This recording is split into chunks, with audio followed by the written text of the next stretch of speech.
Kathy. Is Kathy here? Yeah, that's me. Come right this way. The doctor will be right with you. Hi, Kathy. I'm your doctor. Tell me what's been going on lately. I just put it all in my notes of like all the things I was experiencing, and recently I've just been feeling really sick and really low on energy, and I've had a high fever, and I've noticed that I bruise really easily, and I've had all these spots around my body. All right, well, we're gonna run some tests, Kathy, and I'll be right back. Okay? Hi, Kathy. Back with your charts, and here it seems like you have a very high white blood cell count of 8,000. This is very abnormal, and based on the spots of fatigue you've been feeling recently, we have confidence in your diagnosis of leukemia. What does this mean? While I go and confirm a few things, I'll leave you with this video. It'll explain everything. If you have any questions and want to get back, please feel free to ask. Hello and welcome. Today we are diving into the topic of leukemia, a type of cancer that affects people's health in so many ways. Leukemia is defined as a cancer that starts in blood-forming tissue, blood marrow for example, and then causes large numbers of abnormal blood cell counts to be produced. Symptoms include fever, weakness, infection, swollen lymph nodes, enlarged liver, and or spleen.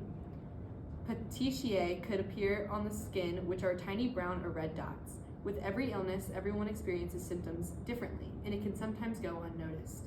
Leukemia is an illness that reaches so far back in time, which reminds me, if we really want to dive deep into history, why don't we dive back 200 years, when the first case of leukemia was defined? In 1811, Peter Cullen was the first to define a case of leukemia. He discovered what he called milky blood, but it was still not determined confidently what this illness was. The first official diagnosis was not made up until 1845 by John Hughes Bennett from Edinburgh, Scotland. The diagnosis was not under the name of leukemia, but rather leukocythemia. After that brief history lesson, time to talk about treatments. Treatment for leukemia has grown so much over the years, but what exactly does this treatment include? The most common form of treatment is chemotherapy, a drug treatment that kills cancer cells, controls their growth, and relieves symptoms caused by the disease. Another form of treatment, if chosen, is bone marrow transplants, which remove this cancerous bone marrow and replace it with healthy bone marrow stem cells. Much before chemotherapy was introduced to society, arsenic, a chemical found in soil and groundwater, was used as a treatment. But little did they know then was that this chemical is highly toxic and cancer-inducing. There would be a shift in treatment of this disease in the 1940s because aminopeterin, once a treatment of psoriasis, prevented DNA replication in the tumor cells of acute childhood leukemia. Aminopeterin would be replaced with methotrexate in the 1950s, which is less effective but less toxic towards the patient. Chemotherapy was not introduced as a treatment until the 1960s, despite now being such a common treatment plan for cancer. In the 1970s, blood and marrow transplants would start to be used as an alternate to drug treatment.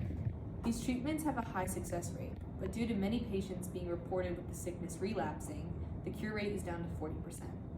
That does not mean that hope is lost, because there are medical advances being made every day, including those towards the cure for leukemia. Like every illness, there is not one set path in your journey towards a cancer-free life. So what will yours be? Hey, Kathy. So, do you have any questions regarding the news? Yeah, I do. Which form of treatment would be best for me? I would say you should try to get chemotherapy as soon as possible for your health in the future. And that's about it. Thank you.